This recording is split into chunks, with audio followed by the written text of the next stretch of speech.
There is something lurking beneath the surface of human relationships, something invisible yet dangerous, a test that determines who is worthy of your time, your trust, your energy, and who is not. Some people enter your life as blessings, others as lessons. But a few will come like shadows, smiling, familiar, even comforting, yet they carry with them the seeds of destruction. Not the kind that arrives with chaos and noise, but the kind that erodes you slowly, silently. The ancient Stoics warned us about these people.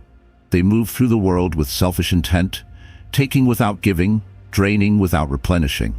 They ask for things, subtle, seemingly harmless things, but behind these requests hides something far more sinister. Today, I will reveal the 6 things that, when asked of you, should serve as a clear warning. Stay away. Not because of fear, not because of paranoia, but because your mind, your energy, and your life are too valuable to be squandered on those who seek to manipulate them. Marcus Aurelius once wrote, "It is not death that a man should fear, but he should fear never beginning to live." And living, truly living, means knowing whom to let into your world and whom to keep out.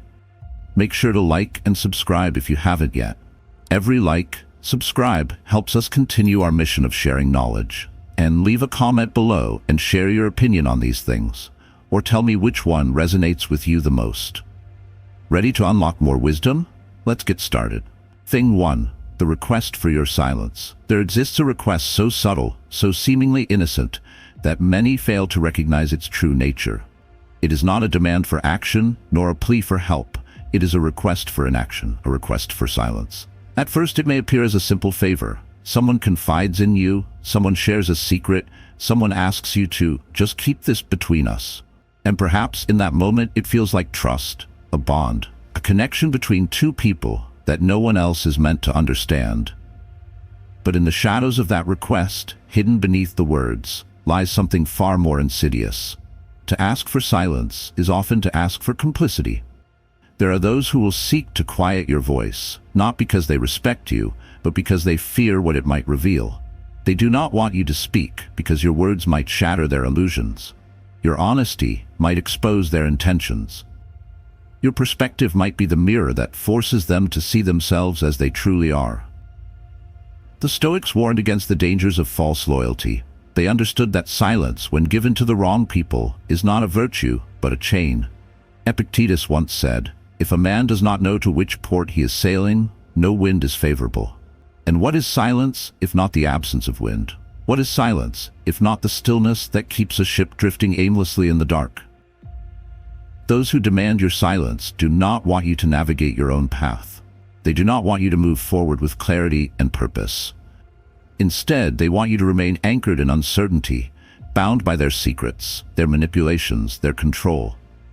At first, it may not seem like control at all. It may feel like loyalty, like duty. A friend who tells you something in confidence. A partner who asks you to let it go. A colleague who warns you that speaking up would only cause problems. But what kind of problems? And for whom? The moment someone asks you to silence yourself, you must ask, who benefits from my silence? Who suffers? What truth is being hidden? And most importantly, what does my silence cost me? Seneca, one of the greatest Stoic philosophers, wrote extensively about the power of speech and the moral weight of truth. He warned against the dangers of being complicit in wrongdoing through inaction. To withhold the truth, to silence one's voice, was, in his eyes, as damaging as actively committing an injustice. He who does not prevent a crime when he can, encourages it. And that is the heart of the matter. Silence, when requested by those with ill intent, is an invitation to participate in their deception. It is an unspoken agreement that their interests come before your principles, that their comfort is more important than your integrity, that their version of reality should be protected, even at the cost of your own. There will be those who claim that speaking out is betrayal, that loyalty means protecting those around you, even when they are in the wrong. But what is loyalty, if not built upon truth? Is it truly loyalty to protect someone from the consequences of their own actions? Or is it merely submission, disguised as virtue? Marcus Aurelius, the philosopher king, lived by a principle of relentless honesty with himself and with those around him. He understood that silence, when used to protect falsehoods, was a betrayal of one's own soul. The soul becomes dyed with the color of its thoughts. If you silence yourself for the sake of another's deception, you do not merely protect their lie, you become a part of it. It stains you. It changes you. And over time, it transforms you into someone who no longer recognizes their own voice. A man who silences himself at the request of another begins to lose the ability to speak at all. Not just in that moment, but in all moments that follow. He hesitates, he questions himself, he wonders if the truth is worth the trouble. And soon he becomes a man who has opinions but does not share them, who has wisdom but does not offer it, who sees wrong but does not confront it. And what is a man if he is not willing to stand by his own words? Imagine a kingdom where the guards at the gate refuse to speak, where the councilmen whisper warnings but never act, where the king himself, though wise, refuses to command. That kingdom does not fall in battle, it rots from within. In the same way, when you allow your silence to be bought, traded, or forced, you begin to decay from within. Your strength, your principles, your very identity, they all begin to erode. But the opposite is also true. A man who speaks, even when it is difficult, even when it is unwelcome, strengthens himself with every word. His voice sharpens, his presence solidifies, his will becomes unbreakable. That is why the first request you must always reject is the request for your silence. Not because all secrets are dangerous, not because every confidence must be betrayed, but because the moment you allow another to determine when you may speak, you have given them more than just your silence. You have given them your power. And a man who has surrendered his voice has surrendered himself. Stay away from those who ask for your silence. Stay away from those who fear the truth. For the man who cannot tolerate your words is a man who cannot be trusted with your presence. Thing 2. The request for your time. Time. The one resource no man can buy, no emperor can command, and no god will grant twice. Of all the things a person may ask of you, none is more precious, more fragile, or more irreplaceable than your time. And yet, it is the thing most often wasted, not by you alone, but by those who seek to take it without earning it. There are those who will come into your life, not for the sake of building, not for the sake of growth, but merely to consume. They will not ask for your money, for money is limited. They will not ask for your strength, for strength must be earned. Instead, they will ask for the one thing that requires nothing from them and everything from you, your time. It begins in small ways. A request to help out with something trivial. A favor that requires your attention, but offers nothing in return. A conversation that goes in circles, meant not to resolve anything, but merely to exist. And before you realize it, your days are no longer your own. Your hours have become a currency spent on others, while your own ambitions, your own growth, your own purpose, sit waiting in the shadows of wasted minutes. Marcus Aurelius, the philosopher king, understood the value of time better than most. He wrote in Meditations, "You could be good today, but instead you choose tomorrow." And yet, how many of us have fallen into that trap? How many of us have given away the most valuable thing we possess under the illusion that we will always have more? More hours, more days, more tomorrows. But there is no guarantee of tomorrow. There is only now, and now is being stolen. The greatest theft in life is not of wealth, nor land, nor power. It is the theft of time. And unlike the theft of material things, this crime leaves no trace. You will not feel the loss immediately. You will not recognize in the moment that your life is being taken from you in pieces, in small requests, in idle distractions. But one day you will look back and wonder, where did it all go? Seneca in his writings warned of this very danger. He spoke of men who guard their possessions with fierce determination, who protect their homes with walls and their wealth with locks, but who leave their time unguarded, freely given to anyone who asks. Men do not let others seize their estates, and yet they allow others to encroach upon their lives. Think of your time as an empire, a kingdom built not of stone, but of moments. Each hour is a city, each day a province, and every time you allow someone to take a piece of it, without purpose, without merit, without necessity, you weaken your kingdom. You surrender your walls. You let invaders through the gates, not with swords, but with idle words and endless demands.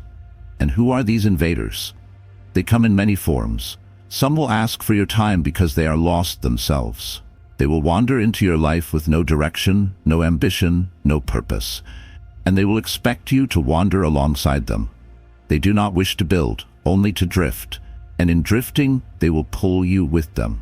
Others will ask for your time because they fear their own. They cannot sit in silence.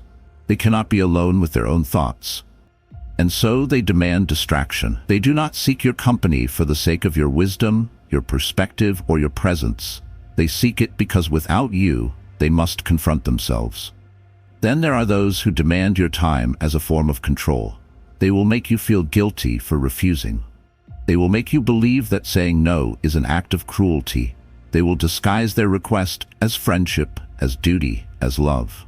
But true love, true friendship, does not demand your sacrifice. It does not require that you give up pieces of yourself just to maintain its existence. A man who respects you will respect your time.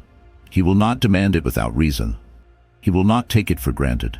He will understand that to ask for a moment of your life is to ask for something sacred. But those who do not respect time, neither their own nor yours, are the ones who will waste it the most.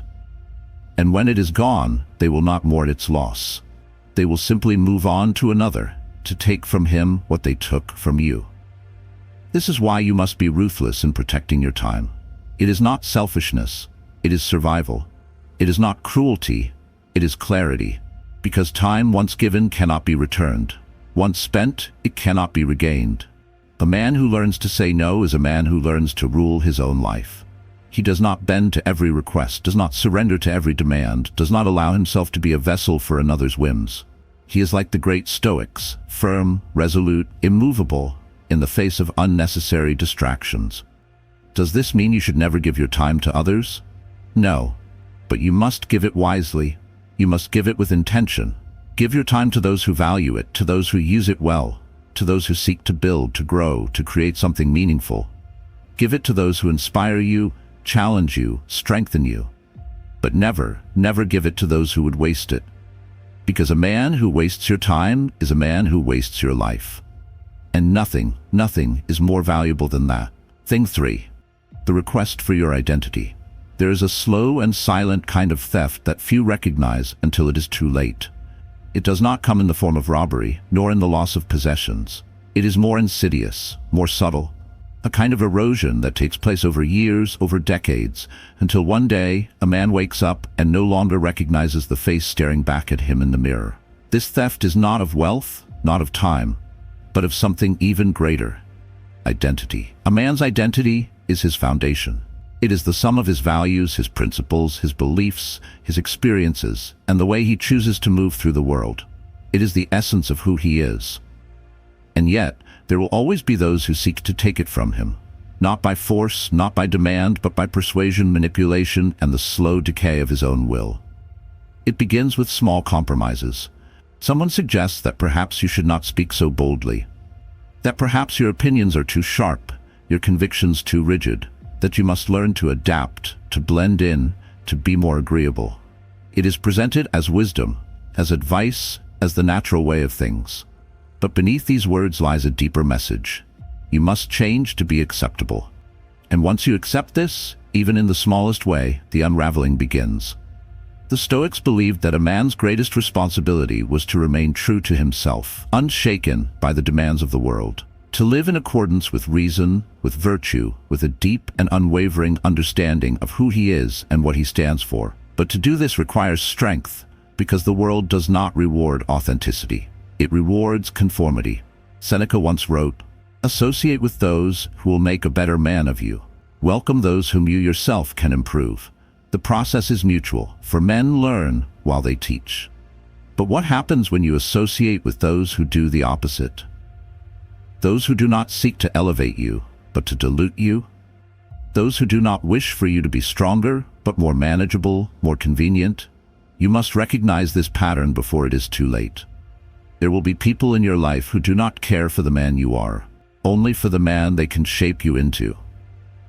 They will ask you to be quieter, softer, less certain. They will encourage you to put aside your ambitions, to reconsider your values, to replace your purpose with something more acceptable. And at first, this will seem harmless. After all, what is one small change? What is one small compromise? But a man does not lose himself all at once. He loses himself piece by piece, decision by decision, until one day he looks around and does not know the life he is living because it is not his. Marcus Aurelius, the great Stoic emperor, understood this danger well. Despite ruling over an empire, despite having the power to shape the world around him, he never allowed the world to reshape him. He wrote in Meditations, "Waste no more time arguing about what a good man should be. Be one." To be a good man, to be your own man, requires that you guard your identity as fiercely as a warrior guards his sword. You must recognize when others seek to mold you into something you are not. You must understand that the most dangerous form of control is not the kind imposed by force, but the kind you willingly accept. There are those who will ask you to give up your identity under the guise of love. They will say, if you truly care, you will change. But love that demands you become someone else is not love. It is control. A true partner, a true friend, a true ally does not ask you to be less than what you are. They challenge you, yes, they help you grow, but they do not ask you to abandon the core of who you are. There are those who will ask you to give up your identity for the sake of belonging. They will say, if you want to fit in, you must think like us, act like us, live like us.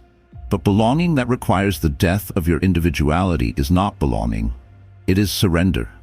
A strong man does not seek to blend into the crowd. He does not trade his principles for acceptance. He stands firm, even when he stands alone. And then there are those who will ask you to give up your identity for success. They will say, if you want to get ahead, you must be willing to change. And this is where many men fall, because they believe that in order to win, they must become something they are not. They sacrifice their integrity for power, their authenticity for status. But what is success if it comes at the cost of your own soul? The world will always try to reshape you. Society, friends, family, lovers, employers. There will always be voices telling you that you must become something else in order to be accepted, to be loved, to be successful. And many will listen, many will give in. They will trade their identity for comfort, for security, for approval. But a man who does this is not living. He is existing. He is a shadow of himself, a hollow version of what he once was. And what is a man without his identity? A man without identity is a man without direction. He is easily swayed, easily manipulated, easily controlled. He does not stand for anything, and so he falls for everything. He is a servant to the expectations of others, a reflection of the world instead of a force upon it. The greatest men in history, the ones who changed the world, did not do so by blending in. They did not surrender their principles for convenience. They did not reshape themselves to fit the mold others created for them. They stood firm. They remained who they were, no matter the cost. You must do the same. You must know who you are, what you believe, what you stand for. And once you know these things, you must guard them with everything you have, because there will always be those who seek to take them from you. Some will do it knowingly, others unconsciously, but the result is the same. You will either shape your own identity or you will allow others to shape it for you. And the moment you allow another to define you, you are no longer free. A free man does not ask permission to be himself. He does not wait for approval to live according to his own principles. He does not fear rejection because he knows that the price of belonging is sometimes too high. Be unshakable in who you are, because the moment you surrender your identity, you are no longer living your own life. You are living someone else's. And no man should ever give away something so precious. Thing 4, the request for your convictions. There is a request that comes not as a demand, not as an order, but as a gentle suggestion. A soft whisper in your ear, a careful nudge in a different direction. It does not seek to break you all at once, but to bend you slowly until you no longer stand tall. This is the request for your convictions, the slow erosion of what you know to be right, what you hold to be true, and what you have built your life upon. Conviction is the foundation of a man's soul. It is the immovable rock upon which his character is built. Without it, he is directionless, swayed by every passing wind, at the mercy of those who would have him believe one thing today and another tomorrow. A man without conviction is not a man. He is a shadow, cast in the shape of whatever those around him wish him to be. And yet, there will always be those who ask you to give up your convictions, not in a single moment, but over time, piece by piece. They will ask you to reconsider, to be more flexible, to be more open-minded. At first, this seems reasonable.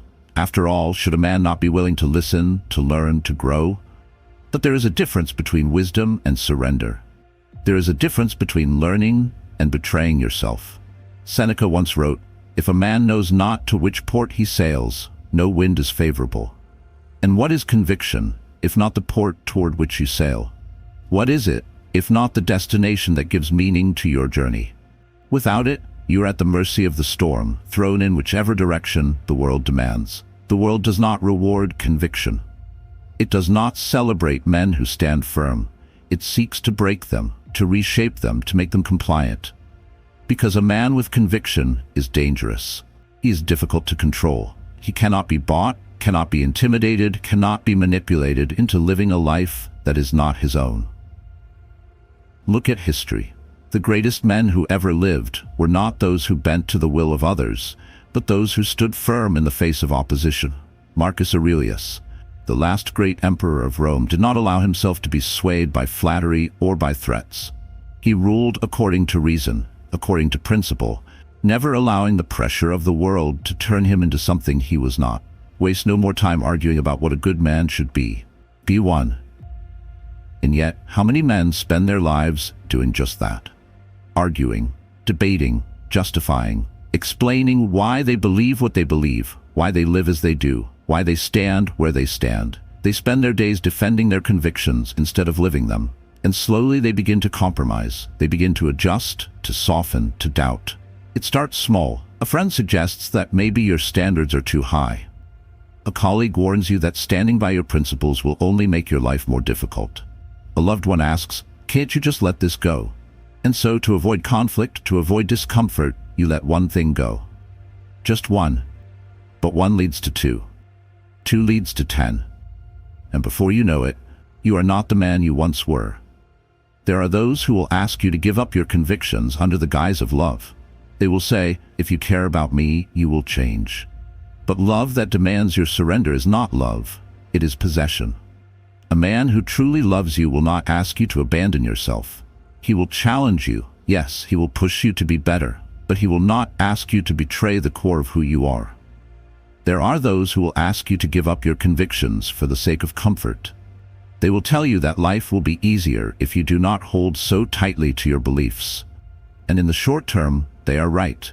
It is always easier to go with the flow, to bend to the will of others, to avoid confrontation.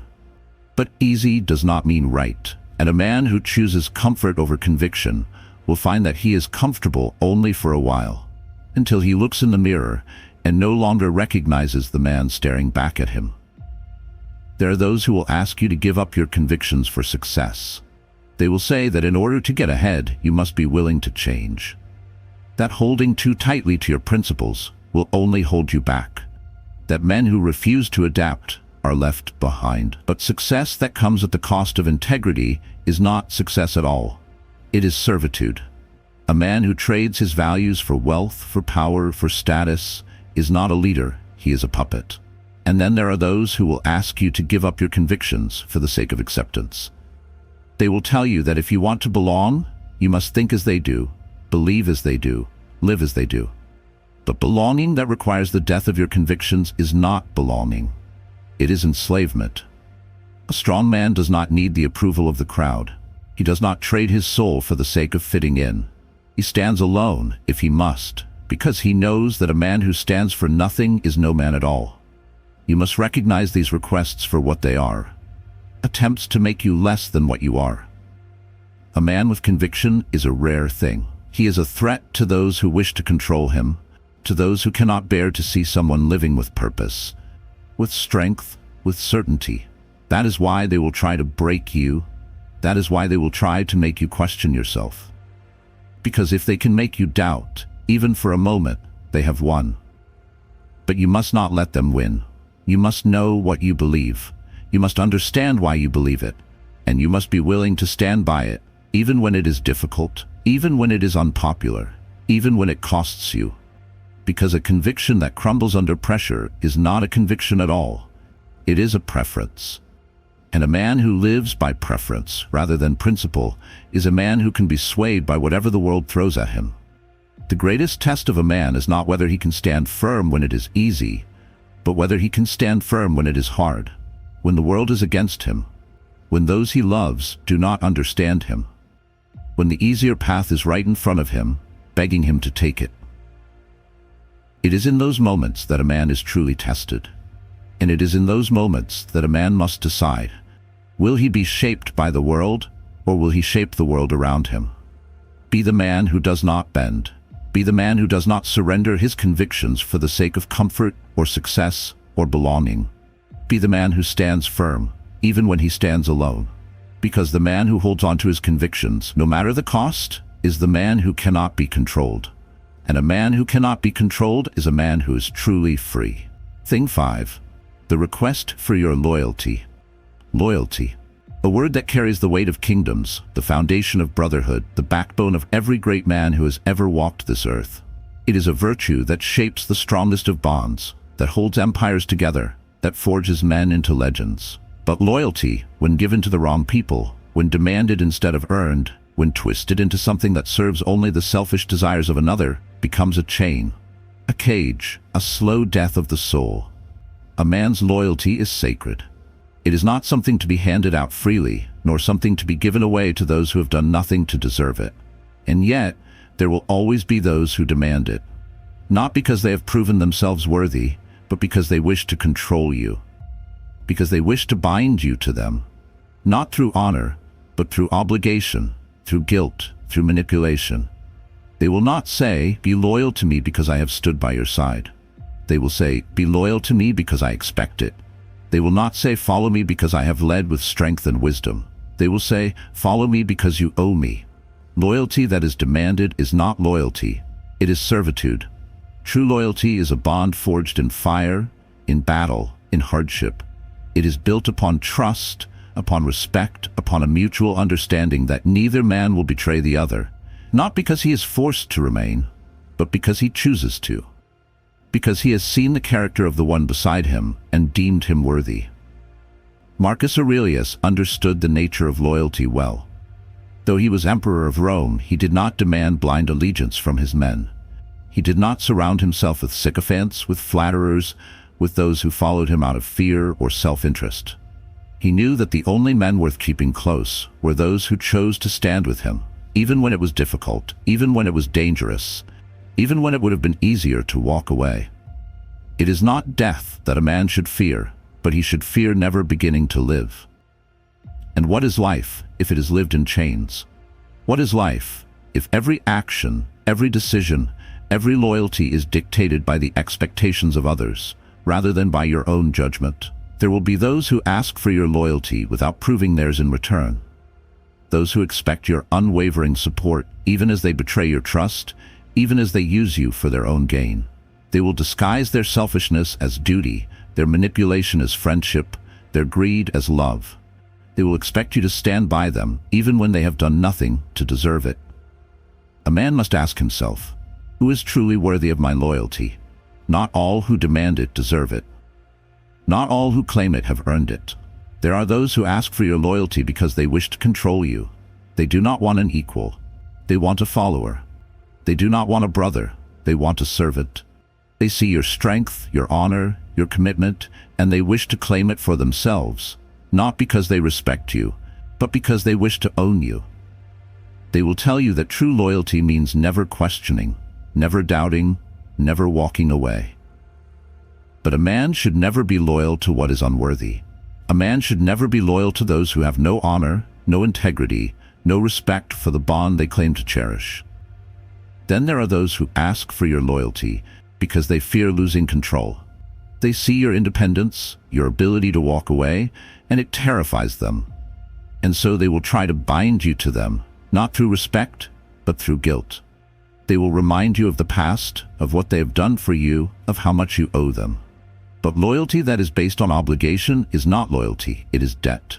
And a man should never live in debt to another's expectations. And then there are those who ask for your loyalty because they cannot stand alone. They do not have the strength, the courage, the resilience to walk their own path. And so, they seek to tie themselves to you, to use your strength as a crutch, to make you responsible for their own survival. But a man cannot carry another forever. A man cannot give his loyalty to those who refuse to stand on their own 2 feet. Loyalty must be tested. Loyalty must be proven. It must be earned again and again, through action, through hardship, through time. It is not something to be given freely, not something to be handed to those who merely ask for it. Seneca once wrote, "Associate with those who will make a better man of you. Welcome those whom you yourself can improve." Loyalty should be reserved for those who make you stronger, for those who stand by you not out of convenience, but out of honor. It should be given to those who challenge you, who push you, who demand the best from you, not those who seek to drag you down, to hold you back, to keep you chained to their whims. A man who is loyal to all is loyal to none. A man who gives his loyalty without thought, without judgment, without discretion, is not a man of honor. He is a man who can be used. And the world will use him. The world will take advantage of those who are loyal without reason, who stand by others even when those others have shown their true nature. It will demand more and more until there is nothing left.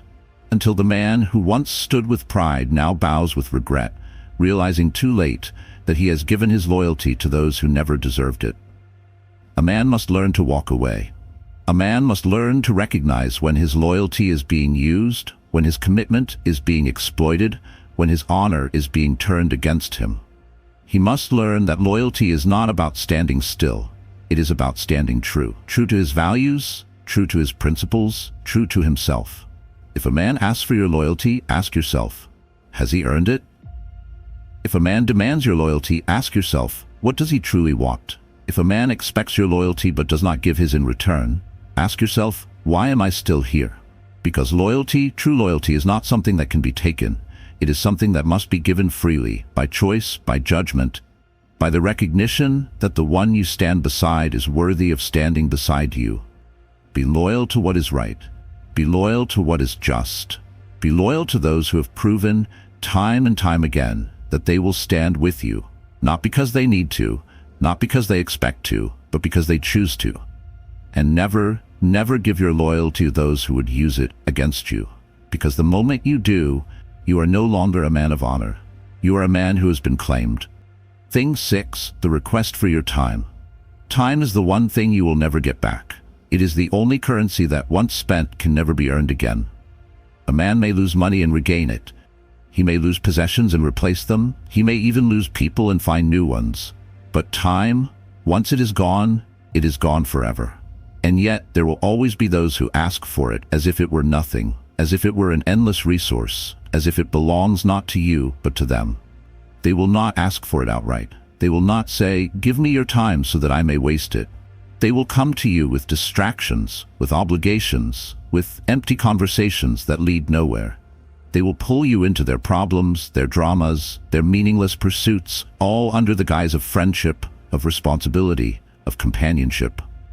And before you realize it, you have spent years in service to people and things that have given you nothing in return.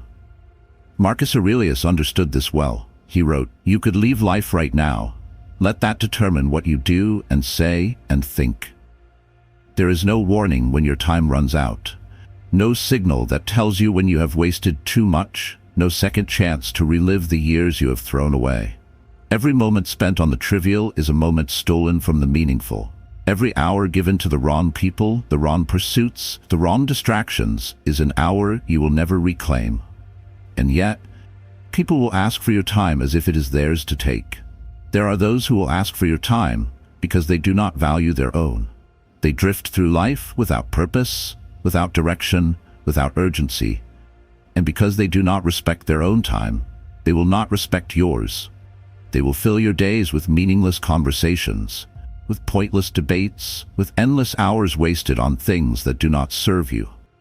They will drag you into their distractions, their entertainment, their idleness, because they cannot stand to be alone with the silence of their own wasted lives. There are those who will ask for your time because they see you as a tool for their own benefit. They will not come to you as equals, but as takers, as parasites, as those who wish to use your energy, your presence, your focus to serve their own ends. They will call it mentorship, friendship, partnership, but in truth it is nothing more than a slow theft of the minutes that make up your existence. And then there are those who will ask for your time because they fear being left behind. They see you growing, advancing, moving towards something greater, and they cannot bear it. They will not ask you to stop outright. Instead, they will pull you into distractions, into unnecessary obligations, into trivial pursuits that keep you from your path. They will make you feel guilty for choosing your purpose over their company. They will say, "You've changed," as if change is a sin, as if evolving into something stronger is a betrayal of the man you once were. But the truth is this: a man who values his time values his life. Seneca wrote, "It is not that we have a short time to live, but that we waste a lot of it." A man does not run out of time because life is too short. He runs out of time because he gives it away carelessly, because he allows others to steal it from him, because he does not guard it as the most valuable thing he owns. Ask yourself, how much of my time has been given to things that do not matter? How many hours have been spent in conversations that led nowhere? How many days have been wasted on the worries of others, on distractions, on obligations that did nothing to bring you closer to the life you want? How many years have slipped through your fingers because you were too afraid to say no, too hesitant to walk away, too willing to give your time to those who never earned it? A man must be ruthless with his time. He must understand that every second wasted is a second that could have been used to build, to grow, to become. He must recognize that not everyone who asks for his time deserves it, that not every invitation must be accepted, not every conversation must be entertained, not every demand must be met. There is a difference between giving your time and having it taken from you. Give your time to those who inspire you, to those who challenge you, to those who push you to be better. Give your time to your purpose, to your craft, to the things that make you stronger. Give your time to building the life you want, to shaping the man you are meant to become. But never, never allow others to take your time for their own meaningless pursuits. The greatest regret of men is not what they did, but what they did not do. The years wasted on the trivial, on the empty, on the unworthy. The moments spent serving the expectations of others instead of the demands of their own destiny. Your time is your life. Guard it as if it were gold. Defend it as if it were your kingdom. Spend it as if it were the last thing you had, because in the end, it is.